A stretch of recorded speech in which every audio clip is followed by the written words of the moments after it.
السلام عليكم ورحمة الله وبركاته. مباراة الزمالك وإنبي. كلنا امبارح شفنا مباراة الزمالك وإنبي وشفنا قد إيه أداء الزمالك كان سيء جدا الشوط الأول، في ظل إنه كان بيلعب بخطة 3-4-3.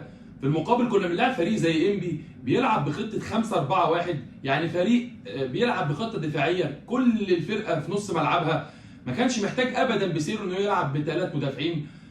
خسرت كتير جدا الشوط الاول، كان في استحواذ ولكن كله استحواذ سلبي بدون اي هجمات خطر على فريق انبي. فريق انبي فريق بينافس على الهبوط، فريق بعيد جدا السنه دي، ما كانش محتاج ابدا ان العب بثلاثه قلب دفاع ابدا. بيسيرو غلط الغلطه دي، غلطه متتاليه طبعا بعد 3 مباريات.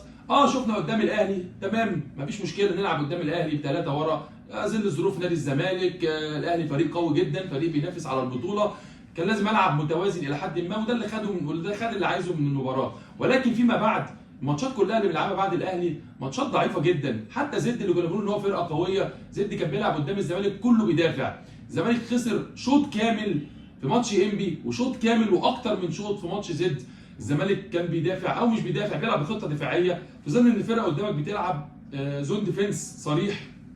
ما كنتش محتاج ابدا ان انا العب بثلاثه قلب دفاع. بشوف ان الزمالك امبارح لما حصل التغييرات، يمكن في منها كانت تغييرات اضطراريه زي الجفاري لما اتصاب وخرج. طبعا بدا ان هو الزمالك لعب بنفس الخطه وكمل الشوط الاول 3-4-3. هو نزل محمد حمدي مكان الجفاري، محمد حمدي لعب ناحيه الشمال كهاف، ومصطفى شلبي راح ناحيه اليمين كهاف، ودي كانت غلطه ثانيه من بيسيرو.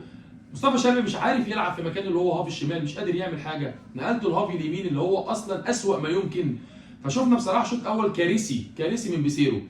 لما حصل الشوط الثاني وشفنا التغيير اللي حصل من حسام عبد المجيد لما خرج واتصاب ونزل عبد الله سعيد في نص الملعب، بقى عندنا ثلاثي في نص الملعب، وده اللي انا كنت بنادي بيه. بدل ما العب بثلاثه خط دفاع كنت العب في ثلاثه ونص الملعب، هيبقى استحواذ اكتر، ولكن استحواذ ايجابي. كنا نقدر نجازف اكتر ونوصل للجون اكتر، ولما هتوصل للجون اكتر ممكن تضيع ممكن تجيب، فهيبقى عندك الحافز اكتر ان انت تحرز اهداف. ولكن ده ما شفناهوش الشوط الاول. شفنا الشوط الثاني لما عبد الله السعيد نزل، شفنا الزمالك وصل للجون باكتر من فرصه، شفنا استحواذ ايجابي. الزمالك فيه هدف من الاهداف استحوذ على الكوره ووصل للجون باكتر من 20 لمسه زي مباراه الاهلي بالظبط. وده اللي كان المفروض يتعمل من الشوط الاول. الزمالك ضيع على نفسه شوط كامل، او بيسيرو اللي ضيع على نفسه شوط كامل اولاني بدون اي فرص حقيقيه على الجون، في ظل ان انت فريق كبير نادي الزمالك تلعب قدام فريق ضعيف زي انبي او اي فريق في الدوري، فيما عدا طبعا الاهلي وبيراميدز. اي فريق في الدوري الزمالك هو اللي لازم يباغت. ضيعت شوط كامل بان انت بتلعب بخطه دفاعيه وما بتوصلش للجون كتير. فريق زي الزمالك فريق كبير، المفروض يلعب من بدايه المباراه ان هو يخلص من الاول، يجيب هدف واثنين وثلاثه ضغط عالي، وبعدين يبدا بقى يشوف بقى خطته. عايز يلعب متوازن، عايز يبتدي يغير في اللعيبه شويه، يبتدي يجرب لعيبه. ده اللي المفروض يحصل. ولكن بيسيرو غلط الغلطه دي، ولكن يحسب له مباراه انبي ان هو غير ما بين الشوطين، بعكس المباريات اللي قبلها كان بيستنى حتى بدايه الشوط الثاني ويقعد لحد الدقيقه 60 او 70 عشان يبدا يغير، ودي كانت غلطه. كان بيبتدي يخش في الماتش متاخر، ولكن المباراه دي بدا يتدارك. واما نزل ما بين الشوطين شفنا شكل الزمالك الشوط الثاني مغاير تماما غير الشوط الاولاني. شفنا زي ما قلنا اداء ايجابي جدا على الجون، شفنا استحواذ، شفنا شكل خط وسط نادي الزمالك اتغير كتير وبقى افضل كتير. شفنا بنتايج خد حريه وبدا يعدي نص الملعب وبدا يعمل اوفرات، ومنها الاوفر اللي جه جون.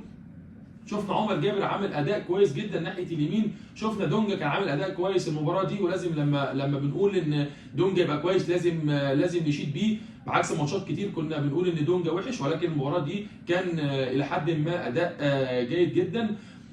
عبد الله السعيد يا جماعه نزل غير شكل الزمالك 180 درجه.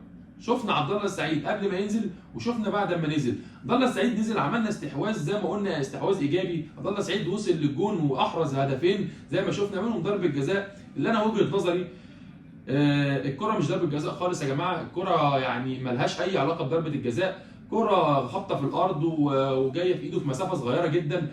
زي ما بنقول اللي لينا لازم نقول اللي علينا. بصراحه هي مش ضربه جزاء خالص. ولكن يعني انا ليه الحكام انا مش عايز ولا تحسب لي حاجه في صالحي ولا تحسب لي حاجه ضدي. مشي الموضوع زي ما هو فير. يعني انا مش عايزين المباراه يبقى انت مثلا ايه، انا بعوض الزمالك. طب انت بتعوض الزمالك امتى؟ الزمالك بعد ما بقى فرق 10 بونت عن الاول وفقد المنافسه خلاص بدا دلوقتي تديله ضربه جزاء؟ لا، الزمالك كان ليه ضربات جزاء كتير قوي الماتشات اللي فاتت. شفنا اخطاء تحكيميه غريبه ضد الزمالك الماتشات اللي فاتت. جاي دلوقتي تحسب ضربه جزاء ملهاش اي قيمه. الزمالك كان افضل الشوط الثاني، وكان كده كده الزمالك هيكسب، مش محتاج ضربه جزاء. الزمالك زي ما بقول لك وصل للجون كتير جدا واحرز 3 اهداف مش هدف واحد. بشوف طبعا ناصر منسي اداء فوق الممتاز. يعني ناصر منسي راجل بيلعب اساسي، بيلعب احتياطي، بينزل بيأدي الاداء بتاعه بنفس الروح، بنفس القيمه، بنفس معدل التهديف. راجل كل ماتش بيحرز للزمالك، راجل تاني هداف الدوري رغم انه ما لعبش كل ماتشات الدوري زي الهدافين التانيين، ما لعبش كل الماتشات، ولكن هو ستيل هو موجود من الهدافين. للاسف اتصاب وخرج، يعني ان شاء الله تبقى اصابته بسيطه، ولكن ناصر منسي مهم جدا في نادي الزمالك دلوقتي وليه دور مهم جدا. للاسف برضو الجفاري اتصاب، كان عامل اداء كويس، شفنا الماتش اللي فات لما نزل الشويه اللي نزلهم كان كويس جدا، والنهارده يعني كان الى حد ما كان معقول، ولكن طبعا ما لحقش يلعب واتصاب وخرج. وانا شايف ان هو شكله ما كانش جاهز، ودي غلطه طبعا من الجهاز الفني او الجهاز الطبي. لازم يبقى اللعيب جاهز 100% عشان يلعب مباراه زي دي. شفنا سيف جعفر اللي انا عايز اشيد بيه برضه، سيف جعفر اداء كويس جدا الشوال اللي لعبه النهارده.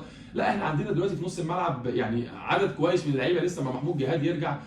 بشوف عبد الله سعيد زي ما قلت اداء هايل جدا، ولكن عبد الله سعيد انا بشوف ان في سيره دي نقطه ايجابيه، ان هو بيلعبه مش هيلعبه ماتش كامل، وده الصح. بشوف ان عبد الله سعيد لازم نستغله افضل استغلال. عبد الله سعيد في سنه ده ممكن يأدي ويلعب الماتشات كلها، ولكن احنا لازم نحافظ على عبد الله السعيد. عبد الله السعيد لعيب كبير جدا وبيفرق مع نادي الزمالك وهنحتاجه في الماتشات الكبيره، والافضل ان انت تلعبه شوط، تلعبه مثلا 60 دقيقه 70 دقيقه، ده الافضل عشان نقدر نحافظ عليه. انا عارف ان عبد الله السعيد يقدر يلعب ماتش 90 دقيقه، ولكن الدوري طوله، بتلعب بطوله افريقيا وبتلعب دوري وبتلعب كاس، لازم نقدر نحافظ على لعيب زي عبد الله السعيد عشان الاصابات. عندنا دلوقتي لعيبه كتير كويسه في نص الملعب زي ما بقول لك، عندنا محمد شحاته، عندنا محمود جهاد، عندنا ناصر ماهر، عندنا سيف جعفر دلوقتي بدا يدخل، عندنا لعيبه، وعندنا دونجا، عندنا لعيبه كويسه في نص الملعب تقدر تأدي. مش لازم عبد الله السعيد يلعب الماتشات كلها، نقدر نلعب بيه الوقت اللي هو محتاجه وبعد كده نبدا نريح. تاني حاجه مش عايزين نبالغ في خطه 3-4-3، مش كل الفرق نقدر نلعب قدامها 3-4-3، في فرق كتير بتنزل لك مدافعه. حرام ان انا اخسر لعيب في نص الملعب في مقابل ان انا لاعب واحد قلب دفاع ملوش اي قيمه. لازم اقعد الونش شويه، الونش اداؤه يعني للاسف مش عايزين نظلمه كتير. الونش ادى لنادي الزمالك كتير، ولكن هو من بعد الاصابه مش هو مستواه، فعايزين برده ما يبقاش بيشارك بشكل متواصل في كل المباريات. اتمنى ان احنا اغلب الماتشات نلعب بخطه 4-3-3، وده افضل لنادي الزمالك هجوميا. الزمالك يقدر يخلص من بدري، يخلص ماتشاته من بدري عشان الزمالك ما يسيبش نفسه للشوط الثاني يبدا يدخل في مباراه. نادي الزمالك نادي كبير، لازم يخلص المباراه من اولها، ينزل ضاغط من اول مباراه يخلص، ما يستناش وما يبقاش هو رده فعل. نتمنى المباراه اللي جايه الزمالك يبقى شكله افضل من اول المباراه، ما يستناش الشوط الثاني.